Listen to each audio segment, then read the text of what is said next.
Hello बच्चों, मेरे YouTube channel में आपका एक बार फिर से स्वागत है। तो बच्चों, आपके आ रहे होंगे फिजिक्स और केमिस्ट्री के प्रैक्टिकल, और प्रैक्टिकल में होने वाला है आपका वाइवा। ठीक है, तो वाइवा में आपने सुना होगा वो बड़े खतरनाक खतरनाक से क्वेश्चन पूछते हैं, कुछ आसान भी पूछते हैं। ठीक है, तो बच्चों हम उनका फोकस एक चीज पर कर देंगे, पता है कैसे? तो आप एक बना के लेके जाना चार्ट, ठीक है, किसी का भी। ठीक है, ज्यादातर बच्चे जो बनाते हैं वो बनाते हैं क्लोरोफॉर्म का। किसका? क्लोरोफॉर्म का। क्लोरोफॉर्म का चार्ट बनाते हैं। तो टीचर का क्या रहता है कि टीचर जो आता है एग्जामिनर, वो उसका फोकस चला जाता है पूरा क्लोरोफॉर्म पर, और वो क्लोरोफॉर्म में से ही रिएक्शन, उसका फॉर्मूला, उससे रिलेटेड क्वेश्चन पूछता है। ठीक है बच्चों, तो मैं आज इसी के बारे में आपके वाइवा से जुड़ी बातों को बताऊंगा। ठीक है, और क्वेश्चन को कैसे कैसे बताना, उनके आंसर ये बताऊंगा आपको। ठीक है, क्वेश्चंस के आंसर आप कैसे देने हैं आपको। ठीक है बच्चों, तो चलो शुरू करते हैं। हाँ तो बच्चों, क्लोरोफॉर्म से संबंधित प्रश्न, ठीक है, तो वो आपसे पूछेंगे जी क्लोरोफॉर्म का फॉर्मूला बताओ में क्या होता है। तो इसका सामान्य सूत्र होता है बच्चों CHCl3। कितना होता है? CHCl3। ठीक है, और इसका IUPAC नाम होता है बच्चों, IUPAC नेम ट्राइक्लोरोमेथेन। क्या होता है? ट्राइक्लोरोमेथेन, ट्राइक्लोरोमीथेन। ठीक है, मीथेन का फॉर्मूला पढ़ा होगा आपने, कितना पढ़ा है? CH4। कितना पढ़ा है? CH4। यहाँ पे से 3H क्या क्या कर दिया? सब्स्टिट्यूट कर दिया, किसके द्वारा? Cl के द्वारा। 3Cl आ गए और 3H चले गए, ये होता मैथेन। तो मैथेन में से 3 हमने क्या हटा दिए? H हटा दिए और क्लोरीन लिया है, तो वो हो गया 3 लाए। 3 को बोलते हैं ट्राइक्लोरोमेथेन। ठीक है, और इसका बॉइलिंग पॉइंट होता है बच्चों 61 डिग्री सेंटीग्रेड। ठीक है, कितना? 61 डिग्री सेल्सियस बोलो या सेंटीग्रेड, एक ही बात है। ठीक है, ठीक है, तो ये तो दो क्वेश्चन ये हो गए, दो क्या तीन हो गए बल्कि। ठीक है, अब आगे आते हैं क्लोरोफॉर्म की कुछ महत्वपूर्ण रासायनिक अभिक्रियाएं जो आपके वाइवा में नहीं बल्कि आपके एग्जाम में भी इंपॉर्टेंट हैं। ठीक है, एग्जाम के लिए भी बहुत मशहूर रिएक्शन है। बहुत पहली रिएक्शन है कार्बिल अभिक्रिया, बहुत फेमस रिएक्शन है ये। ठीक है, और आती रहती है हमेशा एग्जाम में ज्यादातर। ठीक है, इस लगातार 6 साल के पेपर उठा के देख लेना, ये आई हुई मिलेगी आपको। ठीक है, तो कार्बिल एमीन अभिक्रिया होती क्या है तो मैं बताता हूं आपको, एक बार में सुन लेना पहले। प्राइमरी एमीन की अभिक्रिया, अभिक्रिया क्लोरोफॉर्म, क्लोरोफॉर्म तथा एल्कोहलिक KOH या NOH के साथ कराने पर दुर्गंध युक्त आइसोसाइनाइड प्राप्त होते हैं। यह अभिक्रिया क्या कहलाती है? कार्बिल एमीन अभिक्रिया कहलाती है। ठीक है, तो क्या क्या बोला है मैंने बोला कि प्राइमरी एमीन, कौन से? Primary amine. प्राइमरी एमीन कौन से होते हैं? प्राइमरी एमीन कौन से होते हैं? जिनके से मतलब कि डायरेक्टली क्या जुड़ा रहता है? एक NH2 ग्रुप जुड़ा रहता है। ठीक है, एक CH के साथ, एक कार्बन के साथ क्या जुड़ा रहता है? एक NH2 जुड़ा रहता है। ठीक है, ठीक है, और उसकी रिएक्शन हम किससे करा रहे हैं? क्लोरोफॉर्म, क्लोरोफॉर्म तथा एल्कोहलिक KOH के साथ। तो हमें क्या प्राप्त होते हैं? आइसोसाइनाइड, दुर्गंध युक्त आइसोसाइनाइड प्राप्त होते हैं। यह अभिक्रिया कहलाती है कार्बिल एमीन अभिक्रिया। ठीक है, अब वो एग्जामिनर जो आएंगे वो किस तरीके से क्वेश्चन पूछेंगे इसको? वो पूछेंगे जी क्लोरोफॉर्म की एक बड़ी फेमस रिएक्शन है, जिसे अगर हम इस लैब में करा दें तो बच्चे उल्टी करने पर मजबूर हो जाएंगे, इतनी दुर्गंध आती है उसमें से। ठीक है, तो बताओ उस रिएक्शन का नाम बताओ, कौन सी है वो? तो कौन सी रिएक्शन है बच्चों? वो है कार्बिल एमीन अभिक्रिया। ठीक है, कौन सी रिएक्शन है? कार्बिल एमीन अभिक्रिया।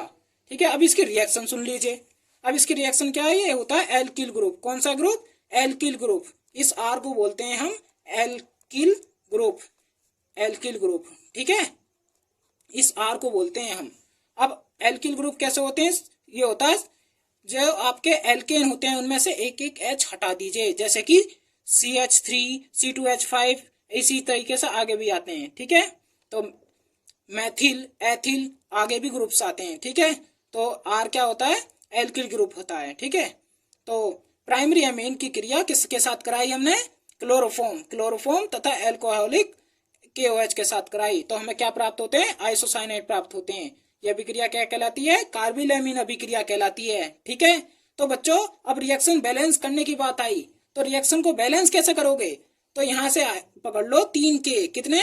3K, और यहाँ से 3Cl, तो 3KCl तो निकल गया। ठीक है, और यहाँ से N को हटा दीजिए और यहाँ से C को, तो RNC। आपको मेन प्रोडक्ट क्या बनता है ये पता होना चाहिए पहले से। तो क्या होता है वो आइसोसाइनाइड प्राप्त होते हैं इसमें। तो ये क्या है, एल्किल आइसोसाइनाइड। ये इसकी स्टैंडर्ड रिएक्शन है, इसी कार्बिल एमीन अभिक्रिया की, कार्बिल एमीन रिएक्शन की क्या है, स्टैंडर्ड रिएक्शन है, स्टैंडर्ड मानक, ठीक है, जो सब पर लागू होगी, ठीक है, आर में है तो मानक होगी ये, ठीक है। और यहाँ पे कितना निकल जाएगा, 3KCl। अब यहाँ पे कितना थे, 3 O थे, कितने, 3 O, तो O, और यहाँ से कितने, 3H यहाँ से, और कितने भाई, यहाँ से 2, यहाँ से 1, कितने हो गए, 6H हो गए टोटल, 3H2O, 3 दूनी 6, 6 और 3 O ये रहे, ठीक है, 3H2O हो गई, रिएक्शन बैलेंस हो गई।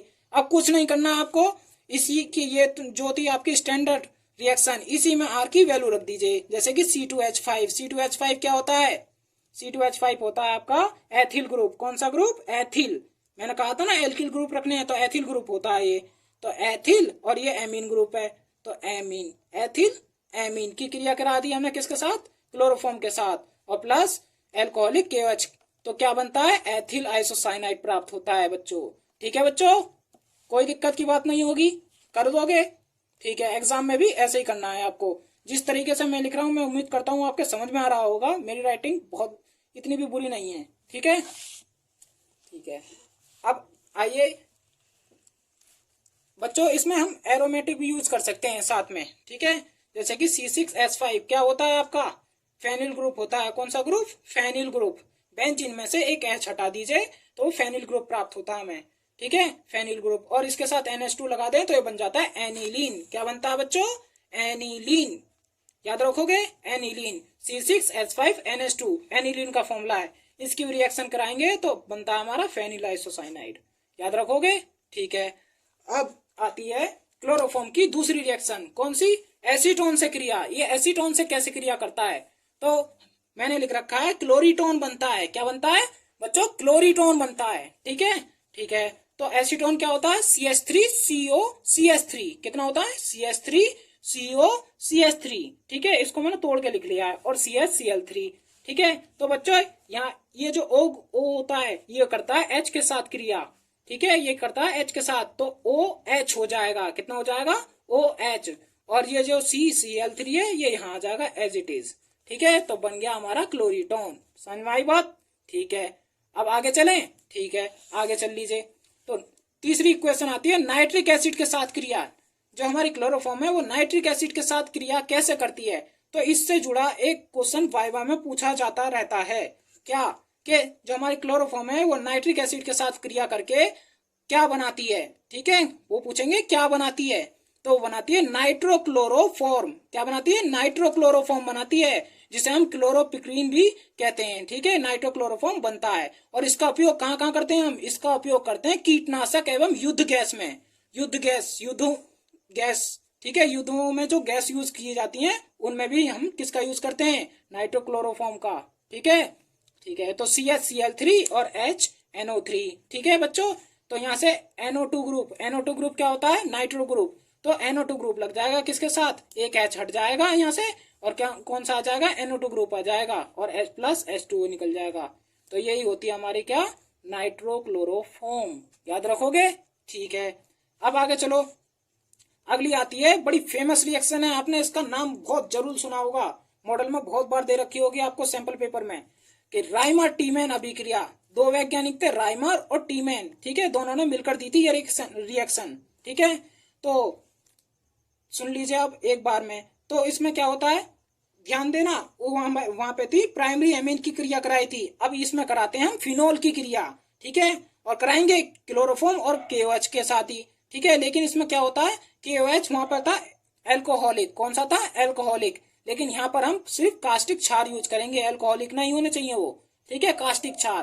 कास्टिक क्षार कौन से होते हैं, अब कास्टिक क्षार होते हैं हमारे NaOH और KOH, इस टाइप के, ठीक है। तो रिएक्शन सुन लीजिए एक बार में, मैं बताता हूं दोबारा से आपको। फिनोल की क्रिया क्लोरोफॉर्म तथा कास्टिक क्षार के साथ कराने पर क्या बनता है, सैलिसिलिक एल्डिहाइड प्राप्त होता है, इस रिएक्शन को राइमर टीमैन अभिक्रिया कहते हैं, ठीक है बच्चों, कोई दिक्कत की बात नहीं होगी। तो ये होता है बच्चों आपका फिनोल, क्या होता है ये, फिनोल, ठीक है, और ये है आपकी क्लोरोफॉर्म, ठीक है। और ये है आपका क्या, कास्टिक क्षार। मैंने कहा था ना NaOH यूज कर लो या KOH। ठीक है, तो बच्चों इसमें CH Cl3 दोनों में रिएक्शन में यूज हुआ है, कार्बिल अभिक्रिया में भी और कौन सी आपकी राइमर टीमन अभिक्रिया में भी, दोनों में। और दोनों में 3KOH है, याद रखना 3KOH है, बड़ी इजी तरीके से बना सकते हो। तो यहाँ पे OH को आपको नहीं छेड़ना, कुछ भी नहीं करना। और यहाँ से क्या करोगे बच्चों, यहाँ से 3K और यहाँ से 3Cl, कितना निकल गया 3KCl। ठीक है, ठीक है बच्चों, ठीक है। और यहाँ से CH और यहाँ से एक O ले लेंगे, तो क्या मिल गया CHO ग्रुप। कौन सा, एल्डिहाइड ग्रुप मिल गया। कौन सा ग्रुप मिल गया, एल्डिहाइड, वो लगा दिया हमने यहाँ पर। ठीक है, 3KCl और प्लस 2H2O। ठीक है, 2H2O, 3 O चाहिए, 3 होते हैं हमारे पास। तो बैलेंस करो रिएक्शन को, एक O यहाँ चला गया और एक O, 2 O यहाँ आ गए। ठीक है, ठीक है। और इसी को कहते हैं हम क्या, सैलिसिल एल्डिहाइड या सैलिसिलिक एल्डिहाइड। ठीक है, ठीक है। और इसे पढ़ते कैसे हैं, इसे पढ़ते हैं, ये जो है एल्डिहाइड के ग्रुप के बाद जो आता है उसे बोलते हैं, या तो यहाँ है या यहाँ है, उसे बुलाएंगे हम ऑर्थो ग्रुप। कौन सा ग्रुप, ऑर्थो। तो इसे पढ़ेंगे ऑर्थो, और इस ग्रुप को बोलते हैं हाइड्रोक्सी। ठीक है, क्या बुलाते हैं हम इसे, हाइड्रोक्सी। ये क्या है हमारा, हाइड्रोक्सी। ठीक है, तो ऑर्थो हाइड्रोक्सी बेंजील्डिहाइड है इसका नाम, बेंजील्डिहाइड। इतने ग्रुप को हम बुलाते, बस इतने से को। ठीक है, एल्डिहाइड ग्रुप लगा हुआ है बेंजीन के ऊपर, तो बेंजील्डिहाइड। और ये ऑर्थो पोजीशन पर हाइड्रोक्सिल ग्रुप आ गया है, तो इसे नाम दे दिया हमने ऑर्थो हाइड्रोक्सी बेंजील्डिहाइड। ठीक है बच्चों, ठीक है। कोई दिक्कत की बात नहीं होगी, बता दोगे ना, नहीं कोई दिक्कत की बात नहीं है ना, बता दोगे। ठीक है, अब बच्चों आता है क्वेश्चन, एक सबसे लास्ट में जो बच्चों से पूछा जाता है, जो मतलब कि बच्चे बता पाए, बहुत इजी क्वेश्चन है, जो आपकी आम जिंदगी में भी काम आएगा। ठीक है, आम जिंदगी में भी काम आ सकता है, कभी क्लोरोफॉर्म से सामना हो जाए तो क्लोरोफॉर्म से जुड़े कुछ फैक्ट्स, कुछ तथ्य हैं, उन्हीं पे आधारित क्वेश्चन बनाए। ठीक है, क्वेश्चन बनके तैयार हुआ है कि क्लोरोफॉर्म को रंगीन बोतलों में ऊपर तक भरकर अंधेरे स्थान पर रखा जाता है तथा इसमें थोड़ी मात्रा एथिल अल्कोहल की मिलाई जाती है। बताओ क्यों, क्यों करते हैं ऐसा हम, ये क्वेश्चन है। इसने फैक्ट्स तो बता दिए सारे, लेकिन करते क्यों हैं ऐसा, ये पूछा है क्वेश्चन में। तो क्या करोगे आप ऐसा, तो एग्जामिनर को एक बार में जवाब देना।